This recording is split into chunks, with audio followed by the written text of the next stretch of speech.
మీరు ఎప్పుడైనా గుడి బయట బిచ్చగాళ్ళని చూసినప్పుడు భగవంతుడు వీళ్ళ బతుకుల్ని ఎందుకు బాగు చేయడు అని అనిపించిందా? కొంతమందికి ఈ డౌట్ నిజంగా వస్తుంది. కానీ కొంతమంది మాత్రం ఏదో పాపులారిటీ కోసం సోషల్ మీడియాలో ఫేమస్ అవ్వాలని, మేము భగవంతుడిని నమ్మము, భగవంతుడు లేడు అని అనడానికి ఇలా ఎన్నో రకాల కారణాల వల్ల సోషల్ మీడియాలో రెచ్చిపోతూ ఉంటారు. ఈ వీడియోలో దీని వెనుక ఉన్న కారణం ఏంటో తెలుసుకుందాము. వీడియోని చివరి వరకు చూడండి. హాయ్ ఫ్రెండ్స్, అందరికీ నమస్కారం. Welcome to my channel.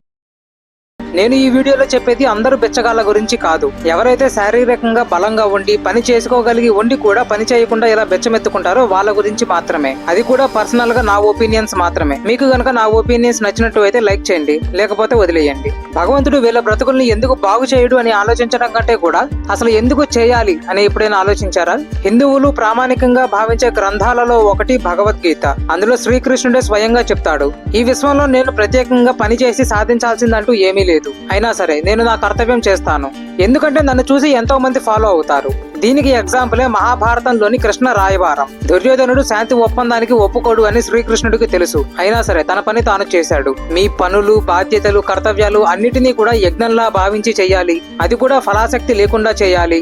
తన బాధ్యతలు తాను నెరవేర్చని వాడు పాపి అని శ్రీకృష్ణుడు భగవద్గీతలో అన్నాడు. అలాంటప్పుడు బద్ధకస్తుల్ని, సోంబేరుల్ని, సోమరిపోతుల్ని, శరీరంలో బలముండి కూడా పని చేసుకోకుండా బిచ్చమెత్తుకునే వాళ్ళని భగవంతుడు ఎందుకు బాగు చేయాలి? మీరే ఆలోచించండి. గవర్నమెంట్ ఫ్రీగా ఇచ్చే స్కీమ్స్ అన్నిటికంటే కూడా డెవలప్మెంట్ ఎంతో ముఖ్యమని మనకు తెలుసు కదా. డెవలప్మెంట్ అంటే ఏంటి? పని, ప్రోగ్రెసే కదా. అలాంటప్పుడు భగవంతుడు మాత్రం ఇలా పని చేయకుండా అడుక్కునే వాళ్ళకి ఎందుకు సహాయం చేయాలి? శ్రీకృష్ణుడు భగవద్గీత చెప్పింది కూడా అర్జునుడు తన కర్తవ్యం అయిన యుద్ధాన్ని మానేస్తాను అని అన్నప్పుడే కదా. యుద్ధాన్ని మానేయడానికి ఏవేవో కారణాలు చెప్పినప్పుడే కదా. నా ఒపీనియన్ ప్రకారం ఎవరైతే తన ధర్మాల్ని, తన కర్తవ్యాలని, తన పనుల్ని నెరవేర్చడానికి కష్టపడుతూ ఉంటారో అలాంటి వ్యక్తితోనే భగవంతుడు ఉంటాడు. ఇలా కష్టపడే ప్రతి వ్యక్తి అర్జునుడే. నమ్మితే నడిపించేది భగవంతుడే.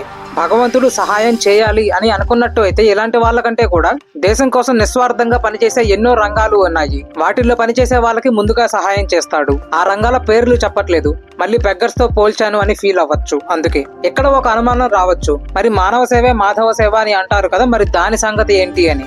దీనికోసం ఇలా పని చేయగలిగి ఉండి కూడా పని చేయకుండా ఉంటే బద్ధకస్తుల్ని ప్రోత్సహించడం కంటే కూడా మీరు ఉండే ఏరియాలోనే ఎంతో మంది నిరుపేదలు ఉంటారు. కాయ కష్టం చేసుకుని బతికే వాళ్ళు, రెక్కాడితే గానీ డొక్కాడని వాళ్ళు. అలాంటి వాళ్ళకి దానాలు ఇవ్వండి, వాళ్ళని ప్రోత్సహించండి. తద్వారా వాళ్ళు సంతోషంగా ఉంటారు, కష్టాన్ని నమ్ముకొని ఉంటారు. మీ ఏరియా అంతా కూడా సంతోషంగా ఉంటుంది, ఎవరు బాధలతో ఉండరు.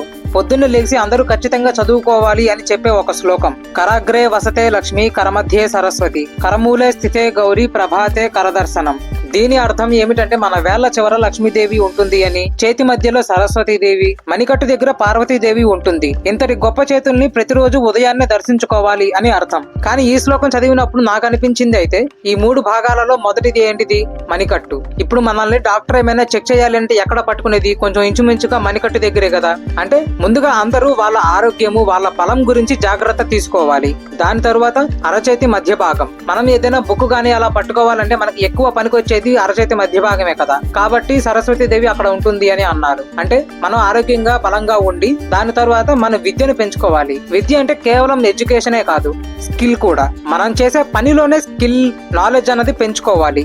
దాని తరువాత చేతి వేళ్లు. మనం ఏ పని చేయాలన్నా సరే చేతి వేళ్లు ముఖ్యం. సంపాదించుకున్న స్కిల్ తో పని చేస్తే మనకి లక్ష్మీదేవి అంటే సంపద కలుగుతుంది. ఇలా ఆరోగ్యం, విద్య, పని మూటిటి గురించి రోజు మనం గుర్తు చేసుకోవడానికి ఇలా ఒక శ్లోకం పెట్టి దానిని ప్రతిరోజు ఉదయాన్నే చదువుకోండి అని చెప్పి ఉంటారు. దీని గురించి మీరేమనుకుంటున్నారు? కమెంట్స్ లో చెప్పండి. ఇలా అడుక్కునే వాళ్ళని తగ్గించడానికి, మనుషుల్లో బద్ధకాన్ని, సోమరితనాన్ని తగ్గించడానికి అనుకుంటా 2025 నుండి ఇండోర్ లో కొత్త చట్టాన్ని తీసుకువస్తున్నారు. అదేమిటంటే ఎవరైనా అడుక్కునే వాళ్ళకి డబ్బులు గానీ, ఫుడ్ గానీ ఇచ్చినట్టు అయితే ఎవరైతే ఇచ్చారో వాళ్ళ మీద FIR అన్నది ఫైల్ అవుతుంది. ఈ చట్టం గురించి మీరేమనుకుంటున్నారో కమెంట్స్ లో చెప్పండి.